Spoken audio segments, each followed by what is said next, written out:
Gutom na gutom mo. Once a day ba sila pinapakaan? 3 times a day? Morning, maga, tanghali, gabi? Dapat dalawa yung syringe nila eh. Tingnan mo, gutom na gutom.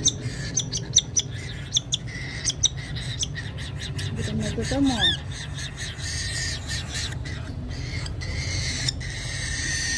Ang ingay pala niya pag gutom.